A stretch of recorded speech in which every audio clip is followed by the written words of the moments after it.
Walang forever sa Pantawid Pamilyang Pilipino Program of Our Peace. Binigyan din ito ni DSWD 12 Case Management Focal Person o Sakilay Kumatas.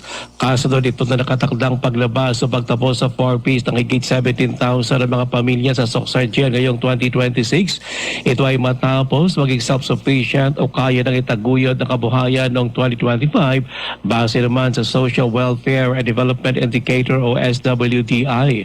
Ayon pa kay Mata, sinusubaybayan sa pamamagitan ng SWDI ang progreso ng mga benepisyaryo sa tatlong mga antas. Ang mga ito ay ang survival, subsistence at self-sufficiency levels. Maliban sa mga self-sufficient, ayon kay Matas, nalabas na rin sa 4P sa pamamagitan ng natural attrition ang mga pamilyang walang anak na mula 0 hanggang 18 years old. Sa ngayon, abot na sa higit 160,000 ang mga pamilya sa Soxargen ang miyembro ng 4Ps. Ruel Usano, NDBC, Bida Balita.